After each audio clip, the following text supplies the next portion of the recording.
madamdaming pahayag ni Leon Barreto para sa kapatid na si Claudia. Sa gitna ng emosyon at selebrasyon ng kasal ng kanyang kapatid, nagbigay ng taos-pusong mensahe si Leon Barreto para kay Claudia Barreto, isang pahayag na pumukaw sa damdamin ng maraming netizens at taga-suporta ng pamilyang Barreto. Sa kanyang post sa Instagram, ibinahagi ni Leon ang hindi matatawarang koneksyon nila bilang magkapatid. Aniya, "My Chloe just got married. Still can't believe I'm saying that." Nagbalik tanaw si Leon sa kanilang kabataan, kung paanong madalas silang magbanggaan ng opinyon noon, ngunit sa pagdaan ng panahon ay naging matatag silang magkaalyado. Hindi raw niya maipagkakailang si Claudia ang naging kaagapay niya sa maraming yugto ng kanyang paglaki. "We became each other's confidant and go-to person.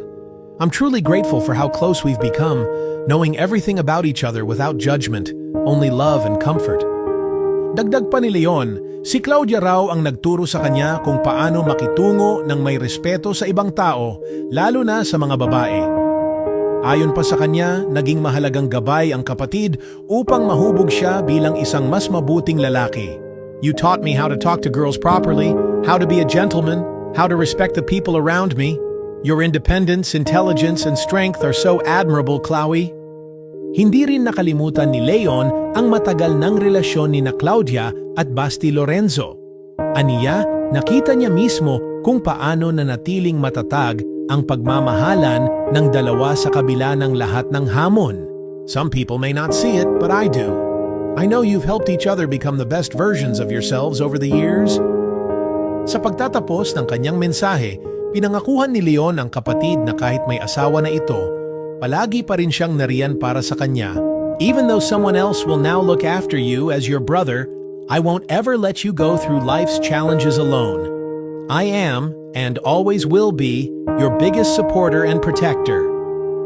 At syempre, hindi niya kinalimutan ang mainit na pagtanggap sa kanyang bagong bayaw, "Love you, Claudia. And welcome to the family, Basti." Sagot ni Claudia, agad namang sumagot si Claudia sa mensahe ng kanyang kapatid. Bagamat maikli, dama ang lalim ng kanyang pasasalamat at pagmamahal. "I'm incredibly lucky to have you as my brother. I love you so much. Thank you for everything." Sa kabila ng mga isyong bumabalot sa paligid ng kasal ni Claudia, malinaw sa mensahe ni Leon kung gaano katibay ang pundasyon ng kanilang pamilya, isa sa pinakamahalagang sandigan sa panibagong yugto ng buhay ng bagong kasal. Sa likod ng mga usap-usapan kaugnay sa kasalang ito, sa mga kwento ng tampo at hindi pagkakaunawaan, nangingibabaw pa rin ang isang bagay, ang pagmamahalan sa loob ng pamilya.